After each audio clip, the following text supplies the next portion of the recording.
children, I'll tell you the news. Don't worry about the names or dates, you already know it's true. Your doctor hates your baby, the prime minister's a ghost, and all them folks are sailing here 'cause they're in love with boats. Superfoods can save us from all our evil sin. JFK and Elvis own a bar in Wisconsin. And vaccinations were created by the CIA to steal votes from Bernie Sanders and turn your babies gay. So click the link you think you like and get tooled for a fight against those lefty fascist communists who are leaning too far right. Hi and welcome to another fake newscast. I'm Paul. And I'm Jerry, and we're here with a friend of the show, Hardeep Singh Kohli. Thanks for that. Thanks for coming to speak to us, or staying in your house to speak to us, obviously. When have I ever not left the house to speak to you? I'm sure that makes sense. How you doing, boys? How's your lockdown? Well, I'm self-employed, and I have no pals. So for me, it's fairly better than any other day. No, it's been fine. Fridge is full. So yeah, I mean, I've done a very weird thing, which is what I don't normally do, which is I have not only locked myself and isolated myself from society, I've also slightly isolated myself from the news because I don't think I need to know quite a lot of what's happening. Yeah, I find it very emotional. We've certainly discussed that it's quite bleak at times. Like it's not good for your mental health to be reading so much negativity all the time, every day. Yeah, I've kind of been going the same direction as you. I've been trying to avoid it as much as possible, like, because I know that if something really important happens, like for example Boris going to ICU or whatever, I'll get a notification on my phone or I'll see it on Twitter or something like that anyway, and I can dive in and out it if I want to. I mean, I was away, me and my best pal were away on a pop-up down in kind of deepest Sussex, the one that Paul came on the first time. Yeah. And you're in a wee bubble there. And when you're chefing, you're 12 hours in the kitchen, and then you're in bed, and then you're awake, and you don't have time to check your phone, you don't make any phone calls, life stops. And also you're in a beautiful sleepy place in kind of the shires of England. And so this was all happening while we were doing that. And it affected our second half, obviously, because we got much quieter. But it's only when we came back up the road, I realised the extent of what was going on. And for the first 3 or 4 days, because I'm closer to the end of my life than the beginning, and I'm in a position where I still need to earn money, but I don't need to earn money the way people starting out need to earn money. Mm-hmm. And I don't need to earn money the way businesses need to earn money. No one's relying on me to pay their mortgage. So I was going to go around Glasgow just like speaking to my chef friends, because that whole industry was decimated before anything else. Yeah. So I was in the Gannet speaking to the Gannet. For those that don't know, is probably one of the best restaurants in the UK. Certainly one of the best in Scotland and the best in Glasgow, I'd argue. And they're trying to work out a way of supporting. And this is the difference between us here and I think other places. Here, people's first instinct in the restaurant trade was to look after each other, look after society. Yeah. So there was loads of places we're talking about doing kind of big kitchens when all the hospitality staff that lost their jobs could come and eat for free. So I was scheduled to go and cook all those. But then literally within 24 hours, you're told not to leave your house. So, and also I live literally behind Chilino's. As we all know, we've all been there together. Yeah. And, I live there. They're my dear friends, they're my family, effectively. When you can't go there. So, I mean, your friends in the sort of hospitality trade and in the chefing industry and that sort of side of things, have they how do they feel about the policies that have been put in place by like Rishi Sunak and stuff? Are they going to get a benefit out of it? Is it going to support them? Is it going to help them? Does it put their mind at ease? I mean, the problem is, and I really wish I didn't need to get political at this time.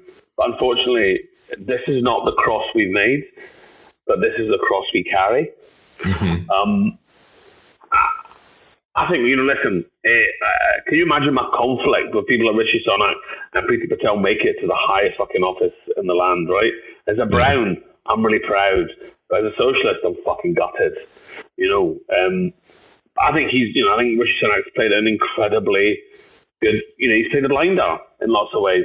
The problem I've got is, how do I know what to believe when the Prime Minister, and listen, I hope he gets better, when the Prime Minister won't even admit to how many wings he's got, how do I know what he's telling me about this virus is true? And we've seen that, in stark terms in America. Trump, it's instead of Trump that he has blood on his hands. Yeah. It's instead of him that he is responsible for the deaths of people because of the slow activation of the policies. And I also know from people that own businesses, because bear in mind, I don't employ anyone. Uh-huh.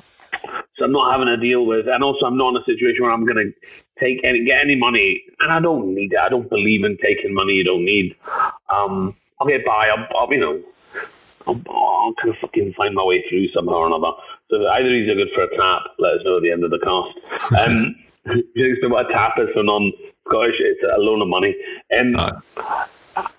I've had one or two friends who run businesses applied for these government loans. It's a really interesting thing. They applied for the loans. They were told by the banks they don't fulfill the criteria. The banks then offer them their own loans, business interruption loans at 25% interest. Yeah. Against the personal assets interest as well, and against the personal assets. Here's the thing, right? I don't mean to be a cunt about this, right? And I really don't. I am not a capitalist, right? We are operating in this. I believe in social housing. I believe in a citizen's wage. And I actually believe in a citizen's wage. I believe in a benefit system that looks after folk. I believe in taxing people that make more money than people that miss. That's what I believe in. So this is not my system. The free market is not my system. And it's not free. It's a regulated market, regulated in favor of those that have got money, right? But if you believe in the free market, right, how is it, right, when the banks fail, when capitalism fails, socialism bails them out. Yeah. Right? How is it when capitalism fails to come up with solutions for this virus, socialism bails them out? Yeah. And suddenly those who don't believe in socialist ideology out of nowhere start supporting it. Well, here's the thing, and check this out. We currently have the most socialist government we've had since James Callaghan in the late 70s. In terms of expenditure. And what in America, they're sending money directly to people. What's fascinating about this? And I can only speak really, I suppose, for Scotland. I can't speak on behalf of England. I ceased to speak on behalf of England after Brexit because I don't know who they are anymore.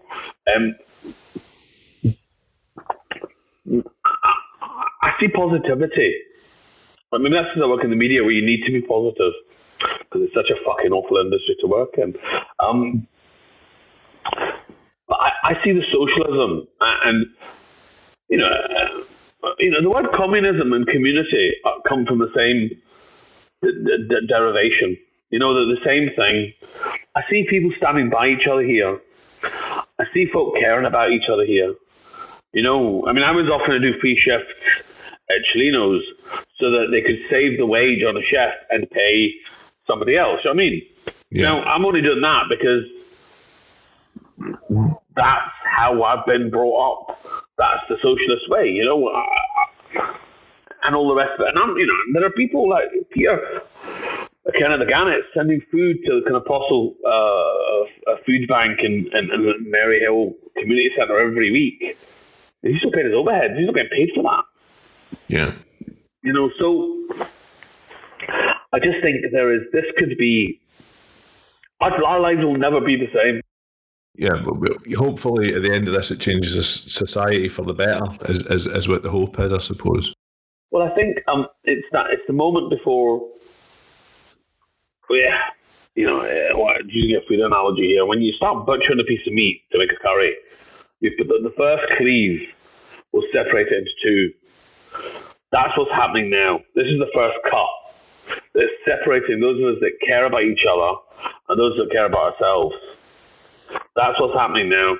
There will be things will get worse politically before they get better, because we are actually looking at the creation, a genuine creation of not so much a two nation solution as a within a nation, a two class solution.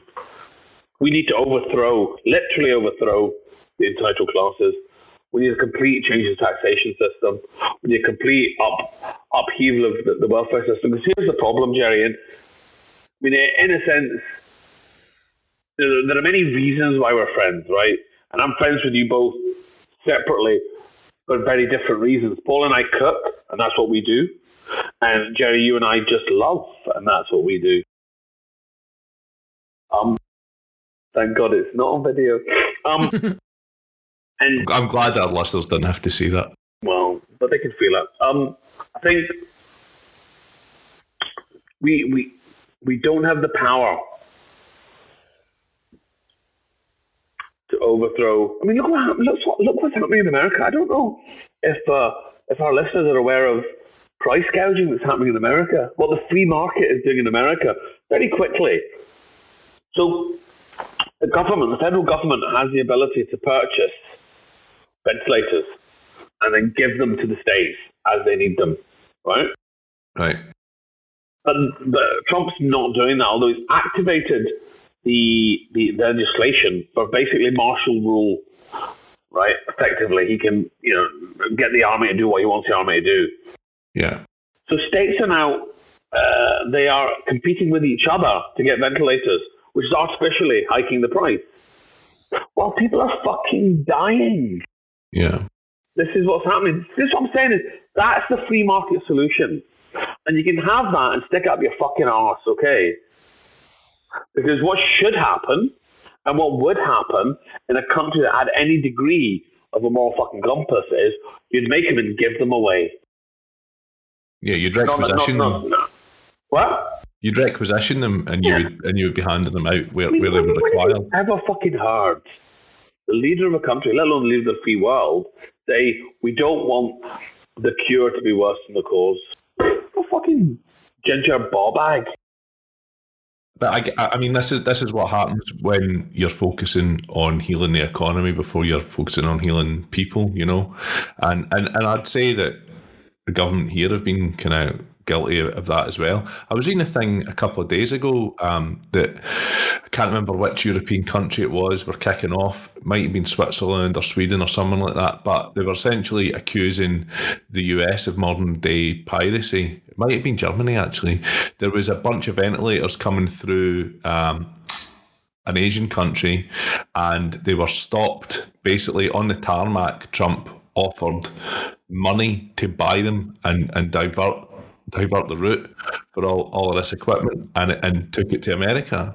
I know certainly with Germany, they had a very similar argument regarding the work that's getting done for a cure and a vaccine, where I know America had approached the scientists in Germany and said, we would like to buy all your work and everything that you're doing here for this vaccine, for this cure. And the scientists, for all intents and purposes, said, no, we're not going to do that. But yeah, certainly I know that they've tried to buy out the cure, if you will. Not the band, just for the disease. There is no cure. That's the thing. It was masked for the German police. Sorry, it was masked for the German police, and they were being transferred between planes in Thailand, and they were 200,000 and 95 masks were diverted to the US as they were being transferred, and in Berlin were kicking off about it. Hold on a minute. What sovereignty do America have over the Thai airspace? Well, but they have the biggest, baddest weapons and the biggest, baddest ships and the biggest, baddest fighter jets. I mean, talking of which, the USS Comfort was sat dockside in Manhattan for how long? And they wouldn't put any fucking patients in it. Yeah. And they said they wouldn't put corona patients in it. Mm-hmm. I mean, you've got Peter Navarro. Do you know who Peter Navarro is? So I should explain. Peter Navarro is so fucking right wing. He makes Genghis Khan look like fucking Barbara Castle, right? He is a trade, sort of deputy trade spokesman for the U.S. government. Right. He disagreed. So this, this medicine, this medication they've got, the malaria medication. The one that's being produced in India. Yeah, the one that they think will mitigate causes. The only one test that's been done was done without a double-blind sample. Yeah. So basically, everyone that was getting it knew they were getting it. So there was no placebo test. So it wouldn't pass any clinical trial. Mm-hmm. But Navarro is a trade guy. Is disagreeing with Fauci, the leading expert in American infectious diseases. Now, where the fuck do you get that arrogance from? Because I want some of that. It's a ridiculous amount of self-belief, but it's not something he's ever been short of. The medicine you're talking about is called hydroxychloroquine. Yeah, I knew that. I didn't want to say it because obviously I was going to show you up because you were struggle to pronounce it. The thing about the drug, actually, so unregulated, it kills diabetics who are on a certain type of diabetic medication, and also unregulated, it has negative overdose effects. I mean, I know overdose effects in general are negative, but it has particularly bad, like, it will hospitalise you anyway if it's not been regulated. The danger is somewhere like America, and certainly I know people are doing the same in India and a couple of other Eastern countries because they can get hold of it. They're just taking it, but they're just taking it and they don't know what they're doing. But here's the thing. If they were more woke, and I don't mean woke with a capital W, I just mean fucking aware of certain realities of life, people in America. America's the only civilized country in the Western world that doesn't have a nationalized health service. Right? Yeah. If ever there was an opportunity for us to realize how fucking Neanderthal that is, right? But also, what's the main reason America doesn't have a nationalized health service? There's one reason alone, which Money? is the power of pharma. Yeah. The financial spend of pharma. Big pharma have got so much fucking money.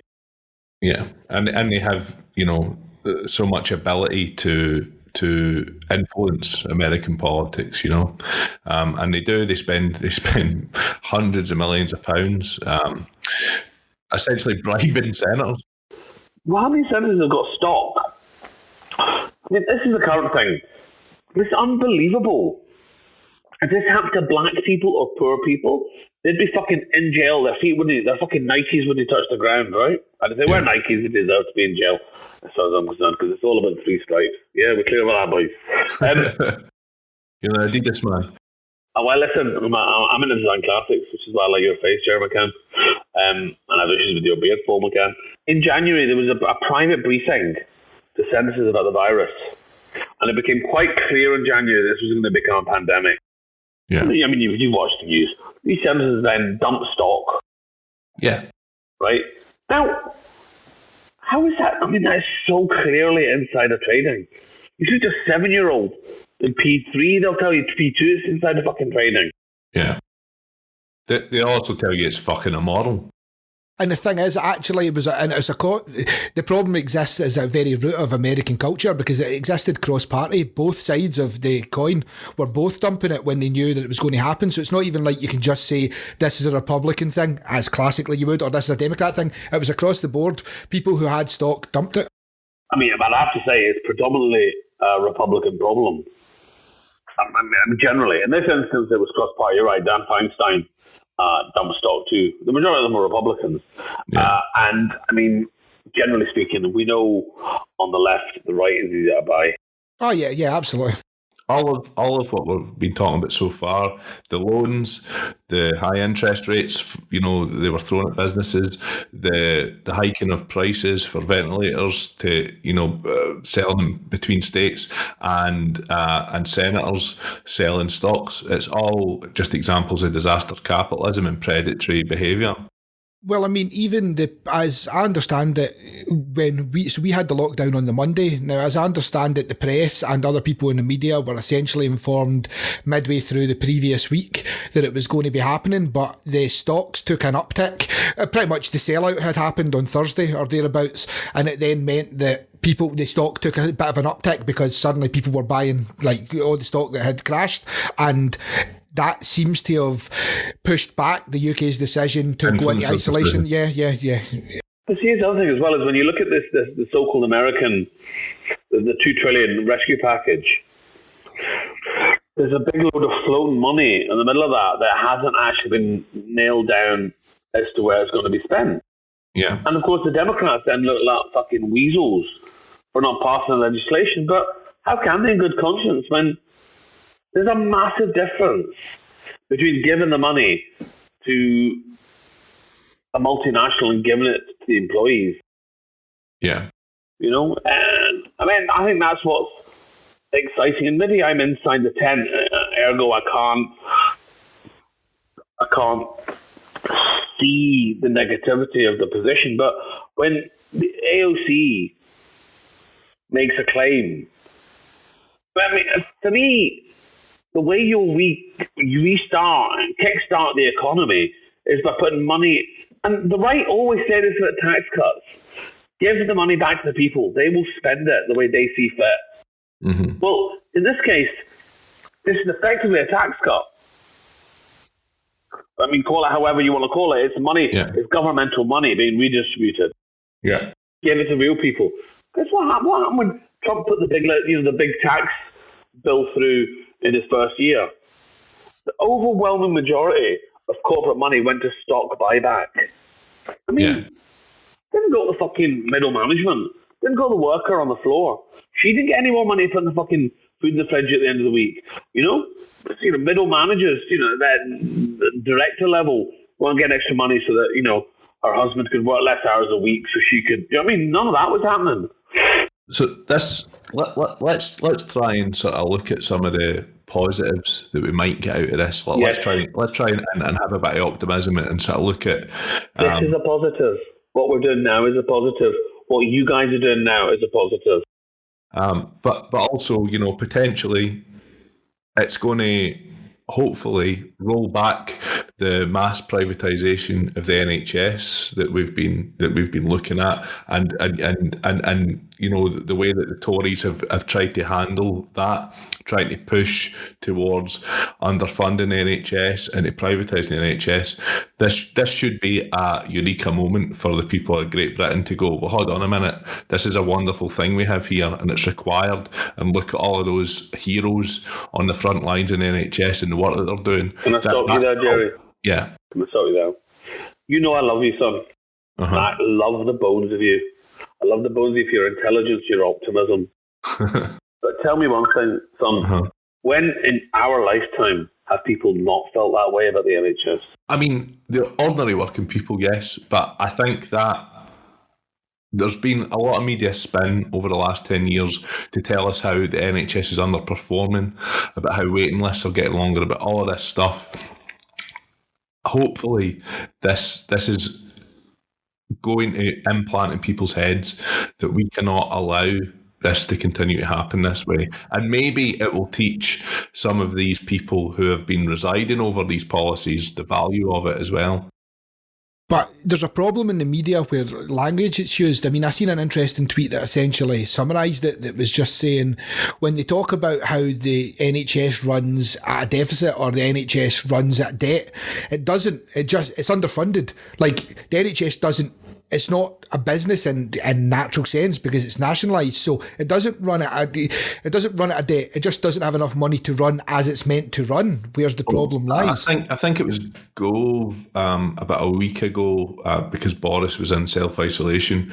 Gove was doing the press conference, made the announcement that they were writing off something like 100 billion of historic NHS debt, which shows you how easily they could have done that at any time. I mean, where's all this money coming from? Magic money tree, Hardeep. See, this is the thing. So you're looking at essentially a tenth. Also, unions must be furious. You're looking at a tenth, maybe 20% of what Corbyn had suggested he was going to be putting out to fix everything, and at the time that was absolutely trashed as it's absolutely ridiculous. Where is that money going to come from? There's no way that we can possibly do that. But it's really interesting, Paul. We tend not to make this observation. Well, America's started making it with the kind of the squad and the genuine change makers on the left. So how much, how is it when we want to pay our nurses more? We're up in arms, we can't afford it. But nobody minds about going to fucking war in the Middle East, right? We never question military spend, right? We never question the fact that they're not going to tax. I mean, I'm talking about, see, many folk don't understand this, and Jerry, you'll know much better than me, but so if you make over 40 grand or something, you're taxed at 39% on anything over 40 grand. But, I mean, yeah, which is fine, right? If you're making 50 grand, you can afford to pay 40% on that 10 grand, I think. Mm-hmm. But here's the thing. Most of these bankers are paid a tiny basic and get a massive bonus. And the tax level on the bonus is different. It's not 40%. Now, when we then say, how about we tax people properly? Oh, no, don't. They'll leave the country. We're never worried about the nurses leaving the country. No. And they do, by the way, they do. When I worked in the Middle East, there was plenty of nurses coming out the NHS to go and work in practices over there because they could make themselves a better life by doing that. They go to Australia, they go to America, they go to Canada because all of these places, they'll get, or they move into the private sector within the UK. Well, see, that's what I was just about to say. There's a misconception because of my background in private healthcare. One of the things was that even though they get a better wage, they don't get that much of a better wage in private healthcare. Like, I mean, it's a bit better, but not enough better to justify the type of work. And that's, even the nurses used to joke to me this, that... Paul, yeah. But the difference is this, right? I used to tell this joke. I might tell you it now, right? It's not a joke, it's a true story. A friend of mine worked, Frances, she was a lassie from Motherwell. They'd come down to London to work as a nurse, A&E nurse. And she was a gallus lassie. She's from Motherwell. She liked to party because most people from Motherwell do. Well, she wasn't for Wishaw, so that was a saving grace. And she was down in London, and she was single, and she was beautiful. I mean, with a heart of gold and loving, and just a fantastic human being. And so for her birthday, we all got together, and we all kind of moaning, "How's you single? How's you single?" I bought her a book. Carpe Diem, seize the day. And she fucking took it to heart. So she signed up to a dating site. This was some years ago. And the dating site was called uniformdating.com. Which on the face of it seems like a reasonable thing. If you work shift in uniform, but it wasn't. It was a dating website. It was pals who were into women in uniform. Exactly. Now, a good friend would have told Francis the nature of that website, but then a good friend wouldn't have had 8 minutes of material for an end of the show. I mean, let's be fucking honest here. So anyway, she goes to and there's a point to this story.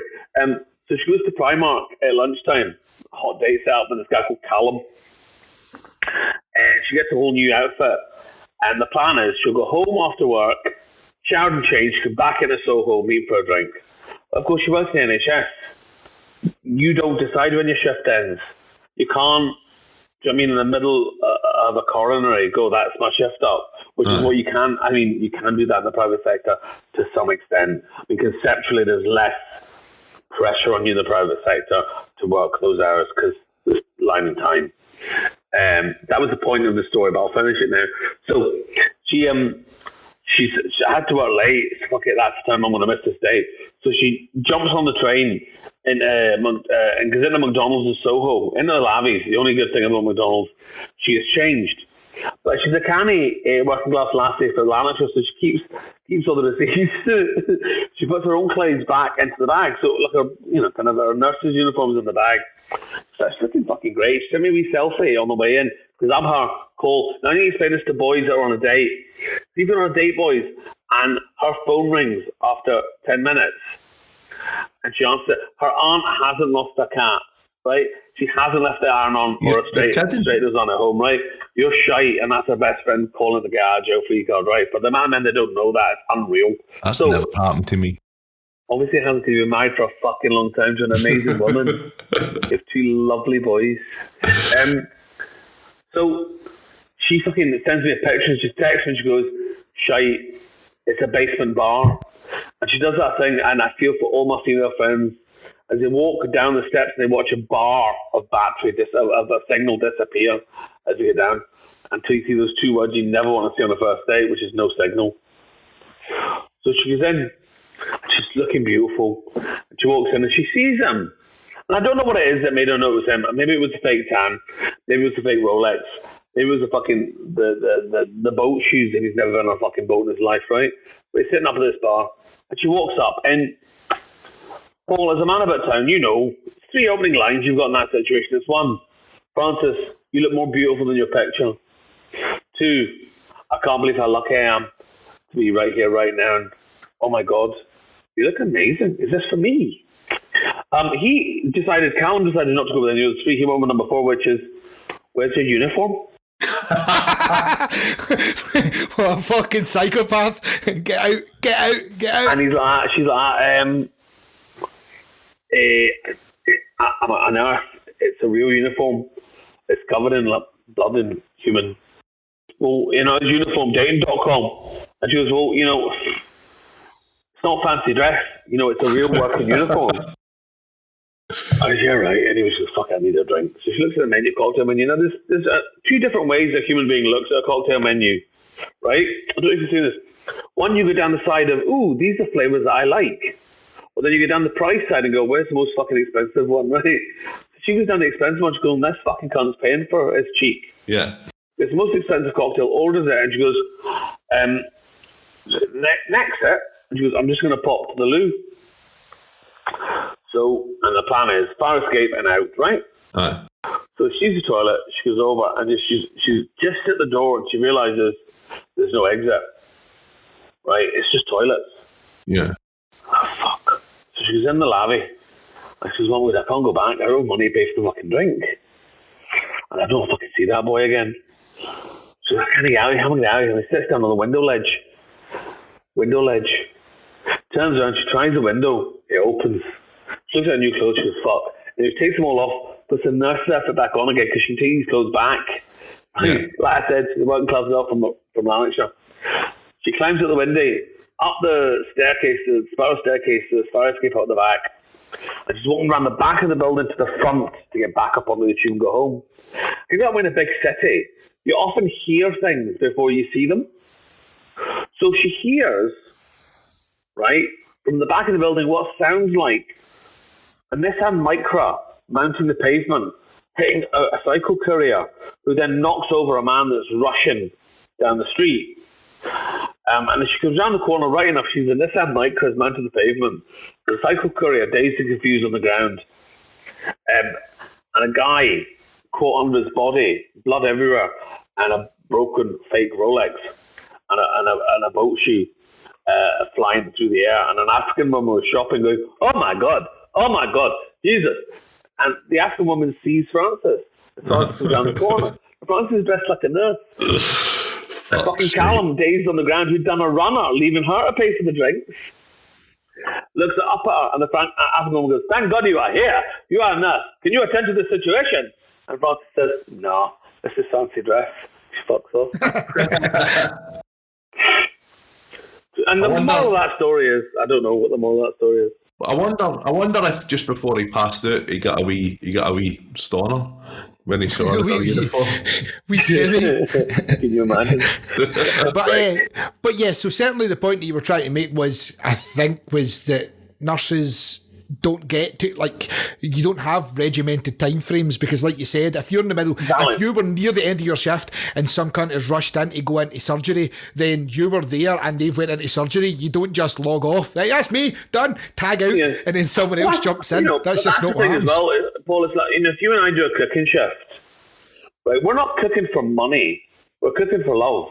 Yeah, it doesn't really matter what you pay us, right?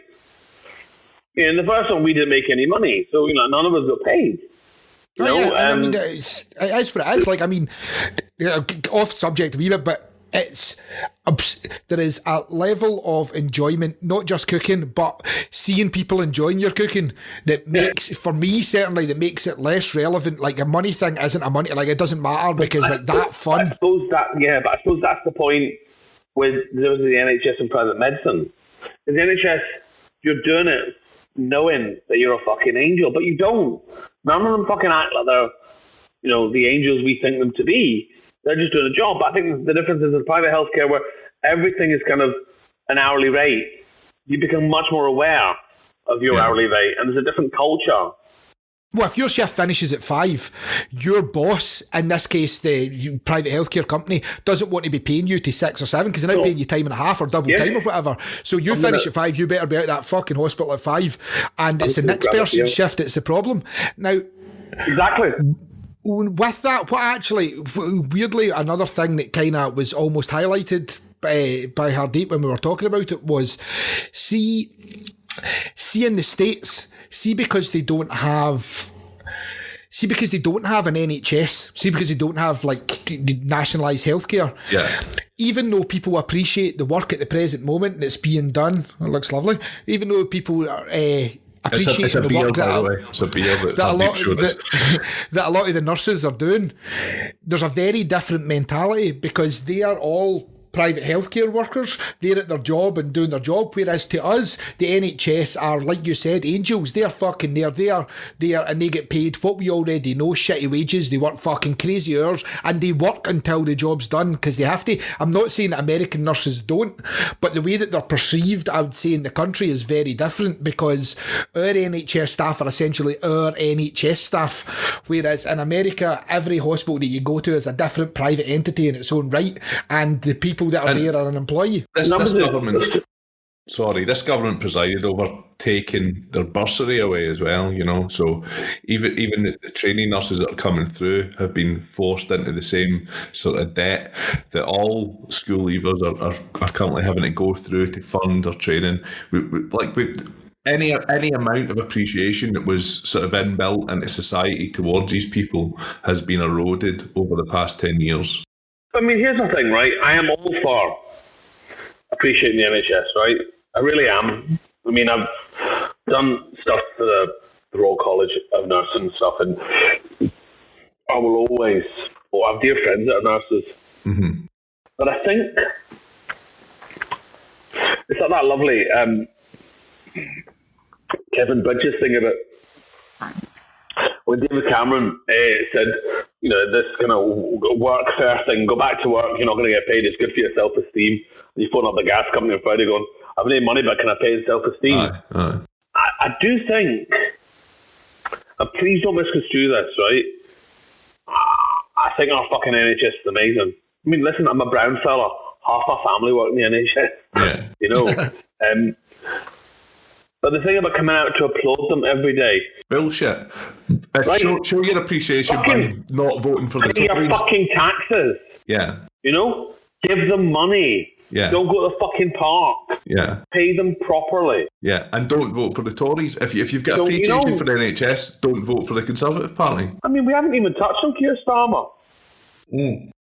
So let's move on to that then. Do you think that's a good appointment for the Labour Party? As I mentioned, fucking, a working class hero just sipping on your Pinot Noir. Con yourself on? there is very much. We did say that before we came on. It's that way where it's like it's real tough because there is a lot of stuff that we genuinely have at heart, and actually all three is genuinely have at heart with regards to the way people should be treated and the way that what money actually means in the grand scheme of things in comparison to connections and interactions and stuff like that, like mean so much more. But at the same time, as we all sit in our relatively nice houses, drinking relatively nice drinks and, talking and recording a podcast, there is a level of comical hypocrisy with it. Do you know what I mean? No. It's not hypocritical. No, I hear what you're saying, Paul, but it's such a false equivalence. I absolutely hear what you're saying, and I just made the joke, right? But the thing is, just because we're immigrant working class, does that mean we're any less in a position to appreciate. To enjoy luxuries. Are they looking at beer, wine? You know, wine. You know, Jerry's a man of means. He's from a family of esteemed engineers. He's a man that, why would he not want to have a nice red wine? It's this thing of we don't deserve it. It's a fascinating thing that happens. I don't know if you've ever noticed this. See when you're a brown and you're hanging out with other browns, and one of your brown friends has got a white girlfriend, well, he's automatically a bit better because we don't deserve to go out with white people. It's mental, right? It's mad, isn't it? Yeah. Well, I mean, interestingly, when we were all at lunch, I hope you don't mind me telling this story, but we were all at lunch one day, and you remember the old Indian guy who he started essentially accosting you for the most part why you were standing about with two white guys having lunch. Do you know what I mean? For most, and it was like the instant go-to was, why are you doing that? You know what I mean? Like it was just an interesting day. Yeah, he couldn't work it out. It's an interesting thing, but taking that kind of analogy further, it's listen, I don't know much about the opera, right? I didn't go out and listen to it. No. But I love music, so I like to think I know good music. You can appreciate it. I can't appreciate opera, man. I can't fucking get my head around it. Oh, don't worry, I'll send you my playlist up. Because that's how me and Jerry live. I did some work. I just happened to do some work at Glyndebourne because one of my dear friends, remember the Grosvenor Cafe in Glasgow? Yeah. We had the cinema and stuff on. What do you call it? The Grosvenor. What's the real Ashton Lane, isn't it? Yeah. So the Italian family that own that, my first book's dedicated to Clara, who was the sister of the owner. Right. And Clara's daughter was family to me when we were kicking it out. And we've been best friends all our lives. And so Roberta, Clara's daughter's best friend, Jilly, was the head of comms at Glyndebourne. So I'm basically, one of my best friends runs Glyndebourne, so I get invited to go to Glyndebourne. And of course, I'm the only brown in the house. And the white folk can't understand how at half-time, or the interval, I believe they call it, half-time. At half-time, they get the oranges out and start passing them out. I'm away for a pint of Bovril. Well, yeah, we've got a waitress picnic in the best place because I'm with, and you can see the white people kind of going, how's he over there? And again, it's that thing of, well, imposter syndrome. The middle class people have imposter syndrome. You know what I mean? That thing of, I'll get caught out one day, they'll realise I'm shite at what I do. But the weird thing is, that's almost the same way that, like, working in big corporates, that's the kind of the way that big corporates almost operate across the board, and that's weird because that's a very middle class thing, like where the managerial class, you kind of fall into a position that you can't do until you get good at it, and then you get promoted to a position that you can't do. So a lot of people, so weirdly in business, certainly lots of people that I have known that would fall under middle class, I mean, they all certainly, they get a job and they can't do the job properly, so they work through the job and then they get real good at the job because they've been doing it. Most of them, not all of them, by the way, so we're clear, but most of them get real good at the job after 5 years or 6 years, and then they get promoted again, but they then get promoted into a position that they obviously logically can have no experience for because they've never been at that level and they've never kind of got, like, they've worked up, you know what I mean? But it always does happen. But that's a very middle class, middle management thing where people are just hoping that nobody in a meeting room ever notices the fact that they know. That's the difference between, assuming generalisation based on gender, but men and women. Men get promoted and they walk about spending the next week telling you how they should have been promoted last year. Women get promoted and they kind of go, fuck, am I able to do this job? Have I got the skill? You know what I mean? Yeah. Difference generally speaking between men and women. I think that and breast. It's a generalisation, but I think there's breast as well, and also vaginas and wombs and all loads of things actually. Now that I think about it. No, I just bought a womb on Amazon this coming through. I'm not sure if it can be delivered. There was a joke there somewhere. Oh, Jesus. So Keir Starmer, right? So Keir Starmer, we started talking about him briefly. What's your feelings? What's your feelings about that? Is that a good appointment for Labour? Well, I think he's a good man. Mm-hmm. I think he's a decent man. He's a little, and ironically, I mean, I can't think of anyone else with seniority in the party that holds this position, conceptual position, if you will, of he's not New Labour, right? But he's also not kind of Corbyn reactionary left. Yeah. So he is. He's as centrist a candidate. My disappointment is in 2020 they couldn't find a fucking woman for the job. Yeah, I mean Rebecca Long Bailey was on the list. She just got less than half as many votes as he did. I mean, was she second place? Yeah, I think so. See, I like Jess Phillips. Yeah, I like Jess a lot. She didn't even make it to the last rounds, did she? I don't think she stood, did she? Just yeah, I believe she did. Just stand. She fell out a good few weeks ago, like maybe a month or so before the whole coronavirus thing kicked off and stuff. But she was there or thereabouts. I thought for a while that Lisa Nandy might have got it. She was like Lisa Nandy, but she's New Labour for me. Yeah, I don't know. Like, so for me, Keir Starmer, I have issues with some of the things he did when he was the director of public prosecutions. Specifically, when you look at the inquiry into what happened during the rioting in London for the G8. Yeah. And he was involved in prosecuting the policeman who attacked the news vendor. Yeah. So what was the news vendor's name again? Can you remember? Anyway, that we all kind of saw the footage of the police baton getting hit on the guy's legs. He fell down, he burst his head open, and the story, it was Ian Tomlinson was the guy's name, Ian Tomlinson. Yes.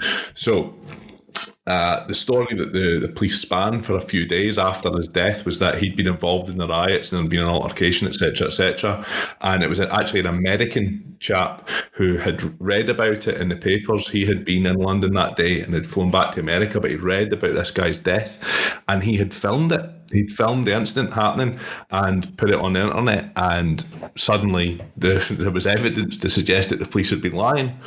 And what? Oh, yeah. Imagine that. Oh. The police? The police, yeah. I know. Normally they don't do that kind of thing. Stuart Copeland, Andy Summers. Thing. That's really police. I know that lie. Yeah. I think actually, as he hit him on the legs, he said, "Don't stand so close to me." Oh. Fucking honest. We nearly said that at the same time. That could have been synchronicity. Double Double your money. How far did he run away? Was he taking giant steps? Is that what you take? Yeah. Yeah, on the moon. So walking on the man. So yeah, when it came to the inquiry into that. It was basically a whitewash. Nobody was prosecuted. I think the guy lost his job, but there was no prosecution brought for it. Essentially, it was murder. Like, the guy was literally walking past minding his own business, trying to get home from his work, and was a victim of police brutality. They knew exactly who was responsible for it. Keir Starmer presided over that and chose not to prosecute the guy. Now, I'm sure there was heavy pressure on him to do one thing or the other, but there's also a few quotes from him during that time about prosecuting benefits cheats harder and stuff like that. And I've not seen any quotes when he was in that position talking about, corporate fraud or anything like that. So I'm not 100% sure that his political beliefs necessarily align with mine. I think it's good he's chosen to represent Labour rather than the Tories. That shows something about him. I can't believe just on that, I get sent chosen to represent Labour rather than the Tories, like there was a choice. Yeah, just on that, I get sent a bit of information that I'll open honestly for the podcast. I've not had a chance to research it, but it suggested that when he was in the position, he also threw out or negated to investigate certain claims to do with Savile and stuff like that as well at the time when there was various investigations going on and stuff like that. But like I said, but like I said, but like I said, like I've not done any research. I was sent it and asked, is there any truth in this? And it's purely because it's just came up in this conversation because I've only been sent it in the last day or two to have a look into it and try and search through. We'll delve into that in our next. We'll delve into that, yeah, and we'll certainly bring it up at the next chance that we get. I'll look at it. I will tell you, I've always thought it's a very funny Jim Savile story. Because I don't know if I've said this to you. Did I say this to you that night, Jerry? I might have said this to you when we went to Nakadon and got a takeaway. Mm-hmm. We were not talking about this like that. I told you that I walked in. When I started my training at the BBC in 1990, and in early 92, I got a placement as secondment down to London. And long and short of it, the TV centre is a load of 8 floors of a donut circle. So you're literally walking around all the time, and everything looks the same on every floor. Right. So I was sent to an edit suite in the basement, and I walked into the wrong room, and I don't know what I saw. I knew I shouldn't have been there, and there was something going on. You know the way you get that feeling? Uh-huh. And I had to leave. So I was around when this shit was going on. But anyway, I was a season ticket holder at the Arc. It was all robes, candles, faces that you can't see. There was an altar in the middle. It was bad shit. It was bad shit. Yeah, I don't know. It wasn't broadcasting business that was going on there. Because when the door opened, there was an expected look. People were expecting somebody, just not me. Anyway, it could have been a number of things. Yeah. So I was a season ticket holder at the Arsenal since we moved to the Emirates. And I love doing the Arsenal because I was surrounded by some of the best people that walk this planet. Dave Lodge, R.I.P. Lodge, died earlier this year. And there were always 2 seats that were like changing all the time. They weren't the same folk. They were like clearly some of the 2 season tickets they would like sell them on. So there were 2 Koreans in one day. There'd be a couple of Japanese, 2 guys fucking Bournemouth, occasionally away supporters, which never went down well. And one time it was 2 Dutch guys, because obviously we have strong links with the Holland because of Dennis. Exactly. There's only one Dennis Bergkamp. Walking along, singing a song, walking in the back of Wonderland. These 2 Dutch guys, and it was the white heat of the Savile thing. And of course, I come in, and the whole session goes, all right, here's the BBC correspondent. And also the other thing is, I'm quite funny in life. I don't know if you know this, right? But I was unfunny as fuck at the Arsenal. No one thought I was funny. So I walk in, and they're all like, what the fuck's going on with Savile and all this? And I'm sort of saying, best kept secret, top of the Johnny Rotten interview, and all the rest of it. And these 2 Dutch guys are looking on, kind of what they're talking about. I said, excuse me, what are you guys are talking about? And my pal Jorian's like, and it was children's entertainment we all grew up with. We all used to write in to be on his show. Jim Wolfeck said, it's been released, he was a massive paedophile and the rest of it. And the guy said, who is this guy? And Joy's like, I'll show you. Pulls the picture up on his phone, and the 2 Dutch guys look at it, and they both look at each other and look at us, and they go, and you were surprised when you found out? Who wears a tracky top with nothing underneath? Like a gold ring on every finger, like a little eyeball and all that. Like the Harry the Crypt Keeper, like he definitely had he probably as a sex offender look at him. I mean, there is I'm no great fan of Keir Starmer. I mean, I think he's a decent enough guy, but with the Savile thing, the amount of fucking pressure applied. I mean, folk, it was Harvey Weinstein. I mean, the difference, I suppose, is that people were making jokes on stage at the Oscars about Harvey Weinstein, and nothing was done about it. You know, I mean, how far are we? How far are we from being anything approaching, a fair society? But we think about the first public joke that was made about Weinstein and all the women he abused thereafter. Yeah. So it was a known secret. A known thing. Any one of those women were worth saving.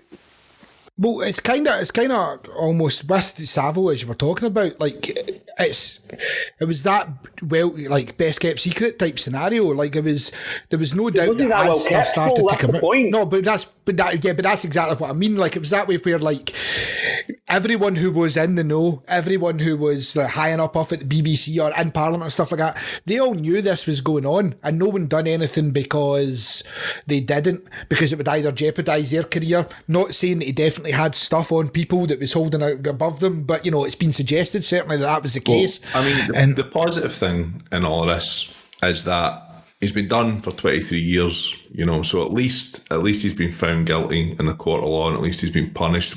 How much of that sentence he actually completes is another story. But it kind of leads us quite nicely into what would have been the biggest story in British politics over the last kind of month if it hadn't been for coronavirus, which is... Are you going to bring this story? Are you going to bring up this story again? Are you going to bring up Alex Salmon again? Yeah, every time that me and Jerry go to record, he brings this up and he starts it with, he's very litigious. What do you think? Well, I don't fucking think anything because he's very litigious, and there's nothing I can say. Obviously, like, he's been found not guilty in a court of law, but there was stories and stuff in there, and regardless of what happened in court, it's got a bit of a knock-on effect in terms of what's happening in the independence movement in Scotland at the moment, because it's a bit fractured, it's a bit divided. You seem to have some people in the party like Joanna Cherry, etc., who are more in the Salmon camp, and you've got Angus Robertson and Joanna Cherry who are going for the opportunity to represent the SNP in Edinburgh Central, and it's been kind of billed as a battle of the Sturgeon loyalists and the Salmond loyalists within the SNP.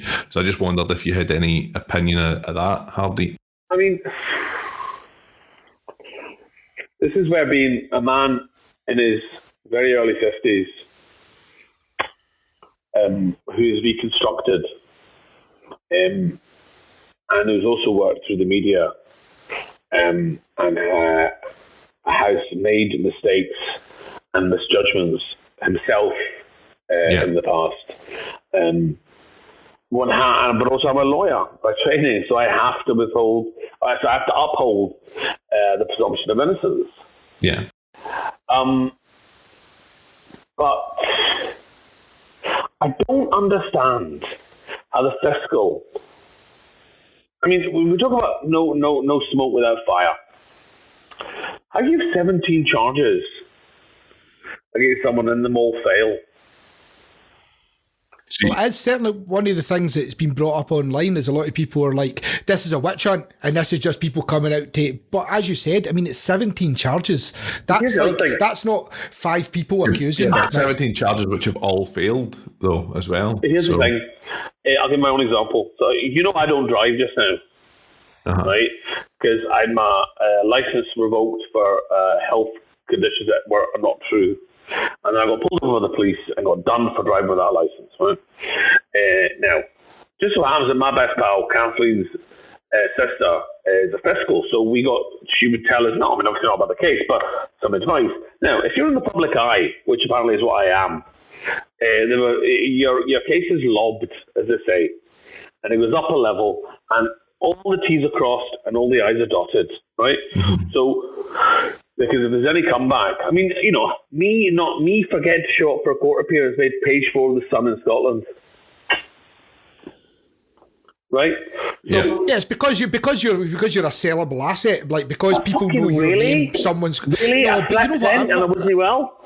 I mean, I hear what you're saying. I understand why, but from their point of view, from punting news, like. Listen, if you're fucking relying on Maffei selling your papers, you're fucked already. So my only point is, there was no deal to be made. I mean, clearly, right, the arresting officer in my case testified, well, put down in his notes, clearly, that Mr. Kohli was surprised to hear he didn't have a license. It wasn't like, fair cop, you've got me. I'm not, no, I do have a license, right? So anyway, long short, this for me, right, I'm a relative nobody. You need to go to the Greek alphabet to find a celebrity listing for me. I mean, it's not Z list. I mean, it's kind of alpha list. You're full of shit. But I am. It's a Kohli shit. I'm not. I won't accept that either. I know you. You know what I mean? So imagine the pressure on the fiscal over a case like this. So I think at these times, I wish Boris Johnson the very best, right? I mean, apart from the fact I kind of know him, just because he's a political party I don't agree with, I want him to be well. I don't wish death on anyone.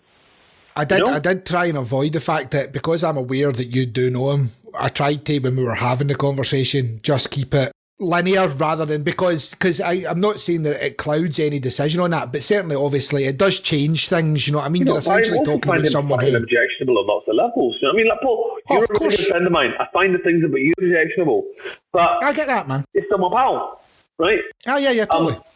So a better pal than Boris, I hope. Just saying. I mean, in comparison. Although you don't hold me after. No, I'm selfish like that. We all know that, son. And also, I think publicly, see, Salman's not my friend, right? He's my colleague, right? I've known him for a long time. We stopped to each other, but have a good long chat, and there was a lot of affection, right? A lot of respect for him, right? Yeah. But it's different from, heaven forbid, I defend you publicly, Jerry, every hour of every day. But then when the doors are closed, I'm like, what the fuck is going on, son? Right? I need to know. Yeah. That's not going to change what I do publicly, because I'm not, I am not there to do anything but defend you, right? Yeah.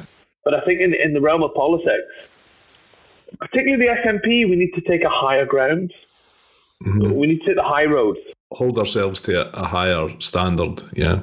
We need to show that we're prepared to entertain and not become tribal about things. Equally, I mean, I just watched before coming out, I don't know if you saw Piers Morgan interviewing Nicola about the chief medical officer. Now, I think we can all agree the chief medical officer was a fucking fan, Dan, right? Yeah. I mean, she done like that's it. I mean, I would certainly. I think we're all on the same page to the point where, like, as I've said, and certainly chats that me and Jerry have had with some of our group of friends who follow politics. Like, see if it was once in a one-off scenario, I'd be willing to accept it was a bad decision, but maybe you were checking on your holiday home to make sure it was all secure. You were mothballing it. You were leaving it for the time being. But 2 weekends in essentially a row sets up a scenario where it's like you're above the law at that point, right, in terms of the way that you're acting. I agree with what you're saying there. However, the counterpoint to that is this: about 46 weeks ago, roughly, it might have been a little bit longer than that, everybody was flooding social media with like hashtag be kind stuff relating to the death of Caroline Flack, and give friend of mine, Yeah, I did know that, actually. Sorry to bring it up. No, that's fine. We've kind of seem to have lost that somewhere in between then and now, because it was all out the window when it came to the Chief Medical Officer of Scotland. Now, big mistake. I agree, absolute fanny in terms of what she did, like a ridiculously stupid thing to do considering her position. And I'm sure, although publicly Nicola Sturgeon kind of, defended her, I'm sure she was privately absolutely fucking raging with her. I'm not sure Nicola did defend her publicly, and I don't think Nicola should have. No. But, she didn't automatically throw her under the bus and say she's fired, you know what I mean? She tried to treat it with a bit of decorum in the same way that a football manager might have done. You don't want to disgrace your player in front of the cameras, even though you might be privately very pissed off with him for getting sent off or something like that, right? So, but the social media furore and the way that she's been treated in the media, you know, given the pressure that woman must be under at present, is like, you know, you're veering towards potentially pushing somebody to doing something stupid, you know? And I think we need to rein that in a little bit, because tempers are frayed and people's emotions are high at the moment. I mean, I suppose the point I'm making is that there's a way of doing it. I mean, well, I fucking hate Piers Morgan. That is well documented. I think Piers Morgan in many ways epitomises everything that's wrong with modern British society. The celebration of a liar. He was a liar, and he's fucking celebrated. He goes to America, he takes The Tonight Show to the lowest rating of any cable show in American history, and he comes back and gets a job here. I mean, really? Is that what you aspire to? Fucking not even mediocrity. Yeah. It's not even mediocre. Well, that's it. I mean, obviously, when he was on record attacking the Tories recently about their dealing with the coronavirus in the last couple of weeks, and there was a lot of love for him, and it was trying to point out that fact that it's like a broken clock can be right twice a day. Do you know what I mean? Essentially, like, yes, in this scenario, he is selling the right point, but he's an awful person. I tell you what I fucking hate is, you know, listen, when folk do things wrong, come down on them, criticise them. Yeah. But do it even-handedly. Yeah. Right? It's when we at the SNP or independentistas believe in anything, I mean, that's why I am really, listen, you know, I want to stand for public office. That's something I'm thinking about doing. Because I want to serve my community, I want to serve my country. But what stops me, and has stopped me, is the fact that I'll get my balls kicked in the press. Every night out we've had when I've had too much to drink will be in the press. You know? Well, weirdly enough, me and Jerry have spoken about something very similar. But I mean, like, me and Jerry have said something very similar. Both of us, because of what we do and all this other stuff, the logical progression would be to do something very similar. But unfortunately, we do have pasts, and we don't ever claim to be fucking saints by any manner of means. Now, I'm willing to, for the most part, take it on my chin, but that doesn't mean that that's one of the problems. That's take it on the chin, not on my chin. But anyway, my point being, my kids shouldn't need to. Well, yeah, I'll take it anywhere, to be honest, if you ask nice enough. But my kids shouldn't need to, and my parents shouldn't need to. But in a weird way, my argument is folk, particularly you two, right, who come from particular backgrounds that I have a profound emotional love for. I mean, I don't think Lanarkshire is celebrated as nearly as much as it should be in the history of Scotland. Right? Yeah. There would, I argue that without Scotland there'd be no industrial revolution. Without any Lanarkshire, there wouldn't be a Scotland. Actually, right? We talk about Robert when a Welshman working in Lanarkshire came up with the beginning of women's rights, the first kindergarten in the Western world. We've spoken about this before. Absolutely. Keir Hardie. It is very Hardy. It's actually Hardeep. You pronounce Hardeep. Keir Hardeep. But it's exactly people like you that should be standing for public office. Like a lot of women are scared to stand for public office because of the misogynistic hate you get online. Listen, I am no fan of Diane Abbott, and I'm really not. I know her a wee bit, and she's not a pleasant person in my book. Right. In my book. But no matter how unpleasant she is, there's a fucking racist, sexist, misogynistic shite she gets on Twitter. Yeah, 100%. There's enough else to criticise her on. Don't. But to bring it back then to the salmon thing, do you see it as potentially being a division within the party? And you were kind of talking about how you feel. I think, I don't want to put words in your mouth, but I got the impression that you were moving towards saying that the independence movement should really hold its figureheads to higher standards in order to sort of set an example to the electorate, to the voters, that this is something that we can achieve. I mean, it just so happens we have the finest leader probably in the world.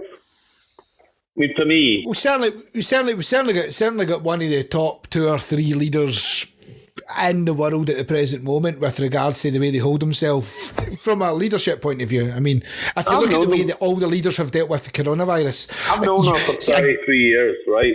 Yeah. I went to university with her. Yeah. And when folks say, "Oh, she's fucking sold out X, Y, Z," I'm like, listen, when I'm there in 1987, 88, what she's doing today is what she believed in then. Yeah.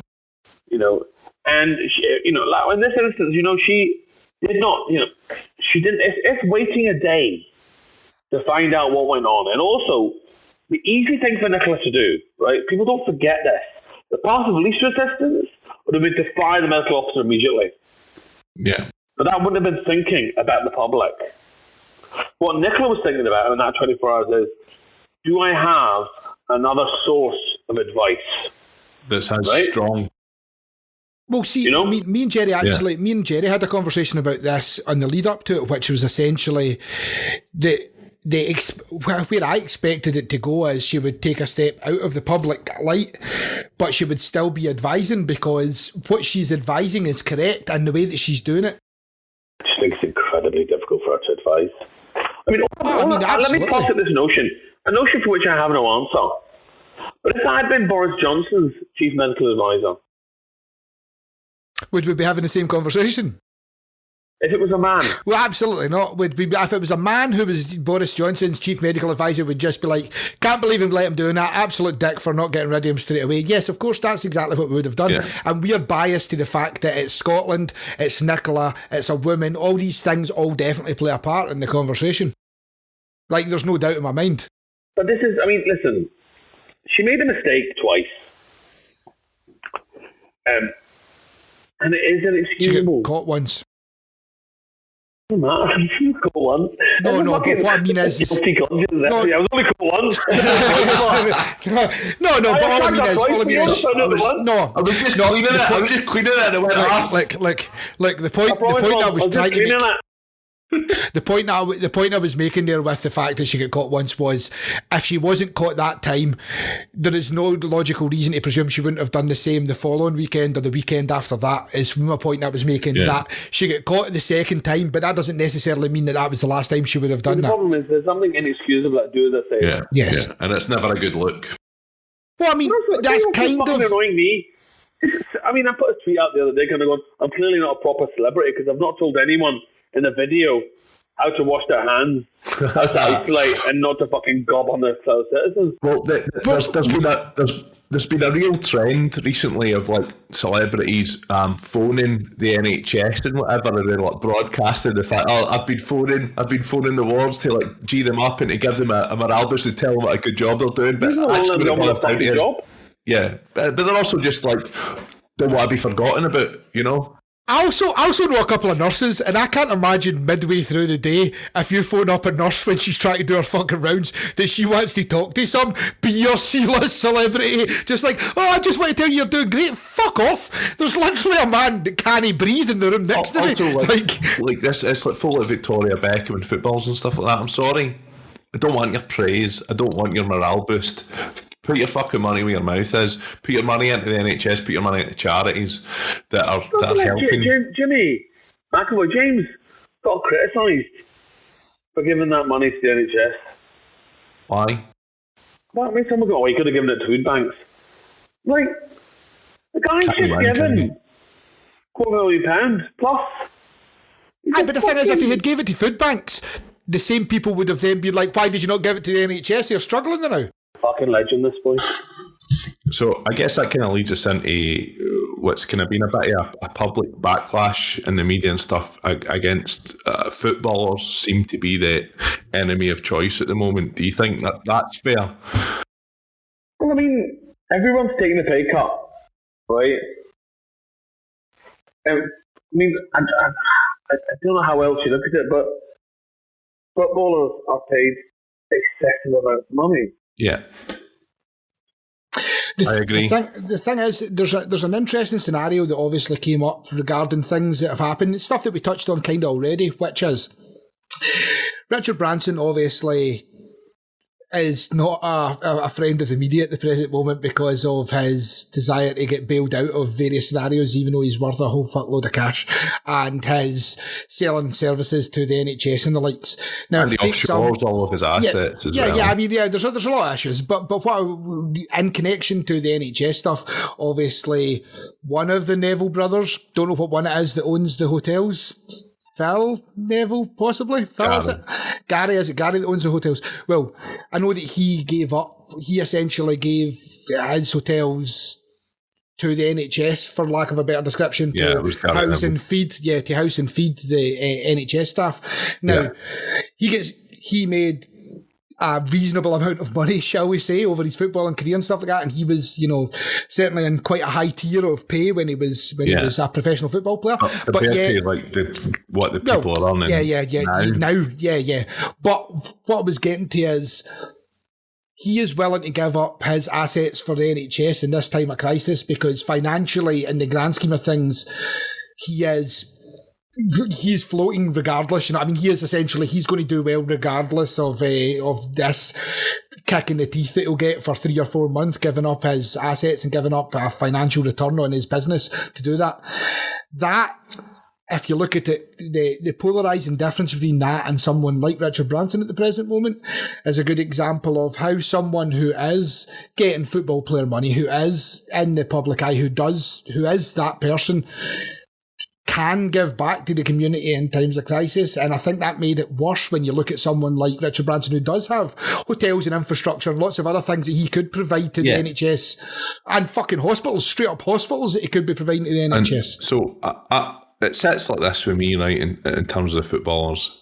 Yes, I think they earn far too much money, and there's certainly, I'm a Scottish football fan. It's an absolute different level, different tier when you're looking down at English Premiership or Spanish football, German football, Italian football. Like, they are in the upper echelons, like magnitudes above what Celtic are doing. For people who maybe don't actually know, like, from a point of view of like, the highest paid player at Manchester United at the present moment, or at Man City at the present moment, is getting paid essentially the entire wages of Celtic. Do you know what I mean? Like, no, not quite, but you know what I mean? Like, he's essentially, or like, maybe not Celtic, but Motherwell, or, you know what I mean? Or St Johnstone, you know what I mean? Like, But the majority of football players are working class lads from a working class background who have done very well for themselves, right? There's absolutely no reason in my mind whatsoever that they couldn't easily if everybody at the top clubs accepted like a 10% or 20% pay cut, then there would be no need for clubs like Spurs are claiming from the government for the 8% furlough allowance. If the players just cut a little bit of their salary, they could pay for that 10 times over, no problem, and give quite a lot to charity as well. However, I do think that if we focus all of our ire at these young working class lads who, probably not necessarily that well educated, some of them and stuff as well, they just happen to have been really good at football. What about CEOs and, people? The problem is, there's about 19 people before you get to the footballer. Yeah. The footballer themselves, he would say, why not? Well, see, I was just going to say another business, a good example of another business at the present moment is EasyJet. Now, I know that EasyJet are saying that they are going to have to get a bailout because things are bad for them. But I also know that their board all just got, I believe Stelios himself got 60 million quid he's getting 60 million quid from the dividend payout.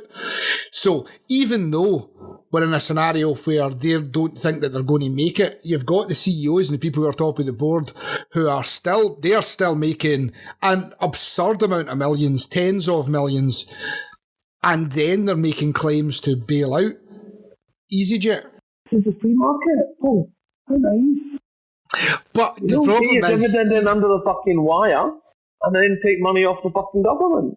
Well, that's it. I mean, it's privatising profit, but nationalising failure, like nationalising debt.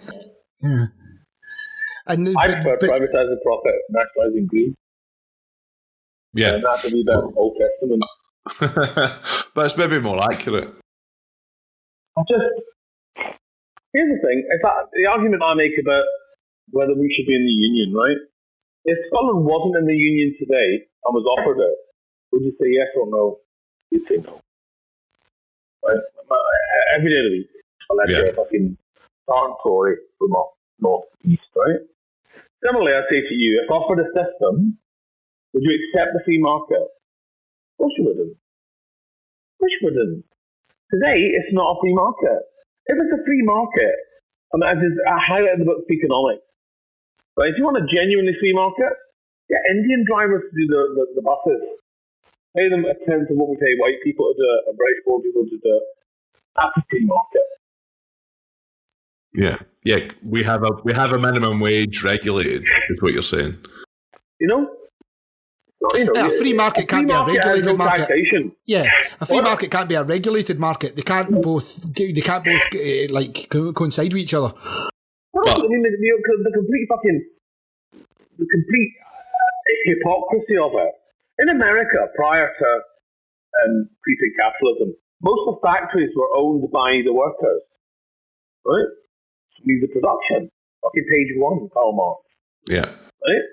Who's better placed to sort out the problems of the factory floor than the factory worker? How is it, right? If all of us do this for a living, right? I don't actually bother doing this.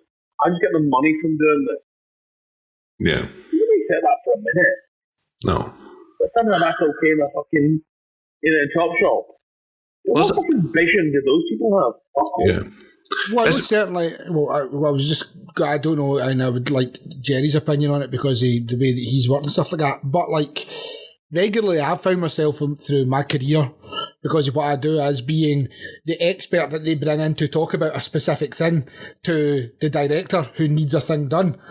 But the argument would be that even though I have a skill set, their skill set should, if you work in a very specific field, so like when I've worked in IT for an IT company, everyone in that field, logically, right up to the top, should be able to understand some facet of IT. There shouldn't be a scenario where the guy who is at the top doesn't understand anything about the business that you're doing at all, and as such, has to rely on you to bring in information.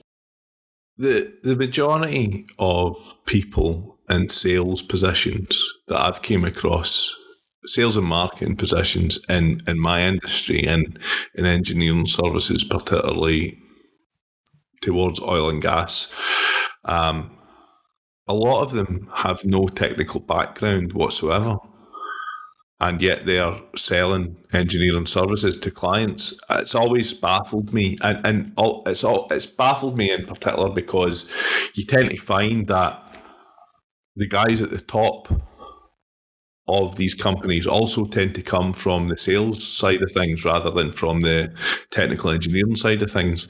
And so much impetus and focus is put on sales and marketing. And these companies oftentimes seem to forget that without engineers, they don't actually have a fucking product to sell. Yeah. You know what I mean? But I mean, the interesting thing, I'll never forget this. I did a gig in Bristol years ago, 200 seater, and I had 100 in front of me and 50 on either side, sold out. And the back row of this gig, there was a group of Browns were in on a kind of a big, see our famous Brown man off the telly comedian guy, right? And that whole row, there was like maybe 15 people in the row, all of them, I guessed all their jobs apart from one. I just guessed them. Right? And they were all service jobs. No one made anything. No one created anything. Mm-hmm. And I think that, and I don't want to sound like a left-wing or indeed a right-wing reactionary, but I remember when this country made things. Yeah. And we took coal out of the ground. You know? And we made steel. We come, as you're aware, like we come from the steel town in the whole of the UK. And before that, it was a coal town. Yeah. That's the background of almost, I'd say, certainly 8 out of 10 people from where we come from. That their background and their family background is that. Yes. And I think I struggle to see. I'm an anti-globalist, I've decided and I've realised. I don't, maybe that then means I think we should leave the EU, but I don't think we should leave the EU. I think, you're not totally a globalist then. No, I'm not a total globalist. I just think we should be prepared. I'm a socialist in the sense that I think we should invest in, so for example in America, steel industry in America, they protect that because they need steel to build warplanes and warships and all the rest of it. And I believe we should, I believe in an interventionist government. I believe we should support certain industries. I've got no issue. To some extent, prevent free trade then? I don't believe in free trade. Yeah, so yeah, but I'm agreeing with you. I'm saying that I don't. But listen. I come from a family of property developers, right? But equally, I think where we fucking dropped the ball is council housing. There should be social housing. Yeah, of course. You wouldn't have issues with people's lifestyle. I'd love to live in a council house. There's simple planning things. So, for example, if you're a property developer, I'm sure we've talked about this before. If you're a property developer putting up 1,000 flats in the East End of Glasgow, right? You're told 30% of those need social housing. You put your plans in for your fancy ones, for your footballers, right? And your stockbrokers, right? And you put your 30% goes in for the shite ones for social housing. Very simple. You build them, we'll take the 30% when you build them. Yeah. And they're all built to the same standard, and that's that. Yeah, I mean, so a good example is me and Jerry obviously know your flat or whatever, right? So where you live in town, that's flats that were built. Scary. Yeah, we know where you're. No, but you know what I mean. Where you live, motherfucker. The guy from Wisha says, "I know where you live." Let's hang up the phone call. It's I have indeed, but the flat in question, like those buildings that are all there, and pretty much the entirety of the area that you're in was built to a standard that was fundamentally all it was getting built and was essentially council housing. You know what I mean? It was essentially built with that in mind. Interestingly, everywhere but this bit, the drives as it's called in Dediston. Yeah. These were built for the professionals. This was a gated community. Can you believe that? Was it really? Down at Redmond's. Yeah. So where the meat market is. And you're looking at... So mind you, when we came out of Redmond's, we went right for the Matador, right? And straight ahead is that funny wee junction, isn't there? So top of Belgrove Road, literally as you came out of Redmond's, directly in front of the traffic lights, right? Yeah. There's a Marameth takeaway in that funny junction. And the cash point's over here. Yeah, it's the mad. Right, it turns right and then it goes straight ahead. Like it's a weird straight radio. Up the hill. Great radio. Right? It's next to radio. If you look up where Belgrove Road meets Duke Street, that junction, there's a gate. There was physically a gate there. Yeah. So this was all. But you're right, Paul. But the houses were built to the same. Yeah, they were. The houses were all built, but essentially by the same group of companies that were building the same groups of houses. I didn't know there was such a thing in East End of Glasgow as a process of that. Right next to Parkhead. I've been marching bands coming out of here. Between me and Celtic Park, marching bands. Bridgeton and all that, isn't it, man? Fucking those pubs in there. Is it that awful pub in there, the Bristol? What is it with our country? It wants to fly the flag of another country. Weird identity crisis going on, if you ask me. But then you could go to Celtic Park and all you would see is tricolours as well. You know what I mean? So it works on both sides of that particular city. Yeah, but you have to have them painted on buildings. No, but in all fairness, as much as we all know what side of the fence me and Jerry certainly sit on, but the thing is, you know as well as I do. But see if you left your flat, turned left, and you drove down the road for, we'll call it 200 metres or 300 metres, you will come across pubs that outside are flying tricolours. You know what I mean? That are outside. But the difference is this, and tell me if I'm wrong because you know much more about this than I do. But the tricolour I always see the salt path. Right? There is a Scottish-Irish combination. Like I'm Punjabi plus Glaswegian combination. Yeah. Right? But for those the Union Jack waving will never say they're Scottish. They're subjects and not citizens. That's what I find most fucking upsetting. Yeah, you know what a subject is? You don't own your passport. The Queen owns your passport, you fucking ball bag. I would tend to agree with you. Like, 'cause, I mean, certainly I feel equally in touch with my Irish heritage as I do with my Scottish heritage, and I'm proud of both of them. Whereas, there's definitely a kind of almost. Can I tell you a weird thing? I get upset because I went to school with the children of Irish, the grandchildren, right?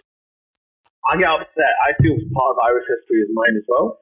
But I get upset about the clearances. My family have only been here since the 70s. You get upset with the Highland clearances? Yeah, but I do. Yeah. Why wouldn't I? It's part of empire. Yeah. But see, interestingly, is there a part, and genuinely I'm asking this because I don't think I've ever asked you before, of all the times that we've spent together, I don't think I've ever asked you. See, because you're from Indian heritage as well, is there an extra component to the subjugation and the being essentially like, because everyone, I would take a stab at that and say everyone that is listening to our podcast is very aware of the empire and the Raj and all the things that went on in India for a long time. And is that an added component on top of then what you watch with somewhere like the Bristol Bar or whatever, where other bars are available? I'll tell you what, no, they're not. Nothing else. I'll tell you what resonates more than anything else is a parcel of robes, the Baron's poem. Bought and sold for English gold, right? Yeah. Now, a lot of people misconstrue that and blame the English. That poem's having to go to the Scots. The nobleman who sold us out. Yeah. Right? Do you think a tiny country like Great Britain, England, could colonize India, a subcontinent, without the complicity of the Maharajas? Yeah, right? of the people of India, yeah. Exactly, and similarly in Ireland, and for me, I find it upsetting. It's a great Twain quote. Mark Twain, history doesn't repeat itself, but it very often rhymes. Yeah. And you look at India and the way that happened, and they're kind of leaving, dragging their heels and creating Pakistan and creating, a tension, militaristic tension that occurred since the beginning of both nations. Yes, but and also the British Empire was very clever in exploiting class differences in the countries they were going to. They kept the elites sweet in order to keep the peasants subjugated wherever they went. But is there not a strong argument to say what we were speaking about earlier on in this podcast when we were talking about the desire for, say, Trump and the Tories to keep businesses afloat at the detriment of people's health, to essentially make a decision of business over the health of the nation? Is it dramatically different when you compare it to something like the exploitation of the aristocracy of the countries of Ireland or India or wherever, to making sure that they stay sweet at the detriment of the people who are subjugated? I suppose the difference is, if you do that as Boris Johnson or Donald Trump, you're doing it in a country and you have to live with those consequences. Yeah, and also, half of the country, or more than half of the country, voted for those people. There was a mandate, and my issue, particularly when we're looking at the border between the north. I have never in my adult life referred to the north of Ireland as Northern Ireland because it's the north of Ireland, and I won't go to Ulster either. And not the those three pesky fucking counties that make it a Catholic majority.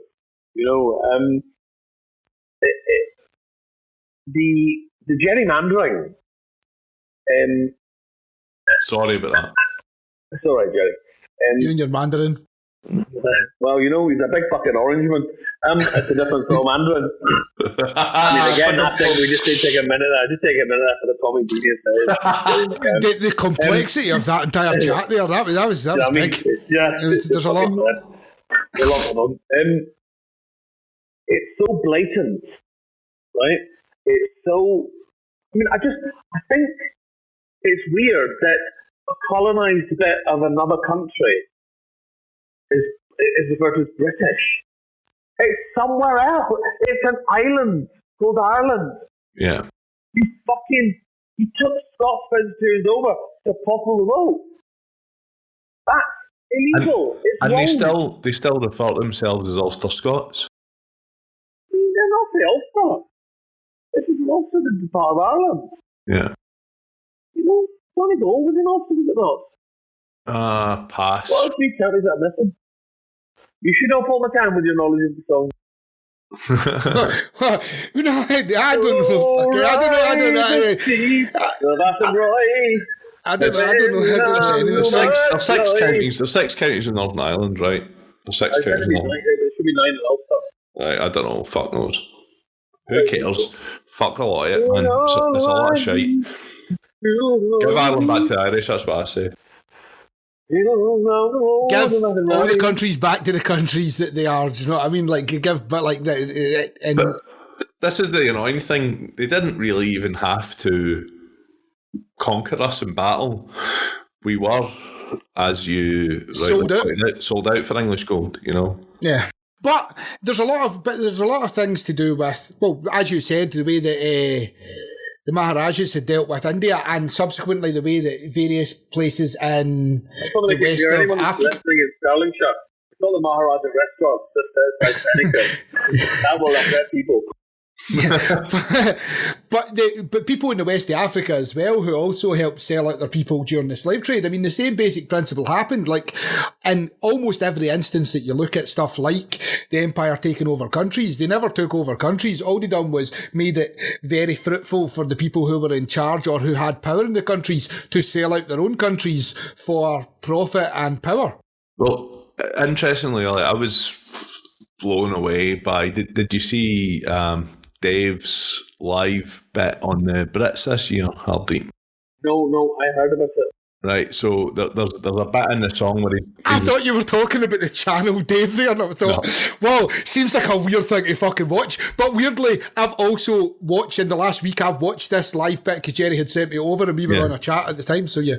But he talks about how, you know, essentially talking about the hangover of the empire, especially in Africa, and talking about it as a black man and how, you know, his impact on his family and his relatives and stuff who are over there and whatever. And he's talking about the fact that, you know, the colonizers from the European nations named everything about what they fucking stole from it.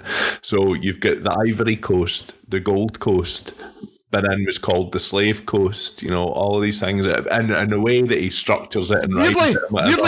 Weirdly, that one's held. The Ivory Coast and the Gold Coast held much more than the Slave Coast. Yeah. It's a lot harder in history for you to keep that one up without people having a question about it. Yeah. Have a look at next time. Listen, any listeners, have a look at a map of Europe and the lines between the countries, not squiggly. Then have a look at Africa. I've never seen so many straight fucking lines in my life. Right angles, yeah. Fucking hell. I mean, right through my time. Right, I'm going to have to go.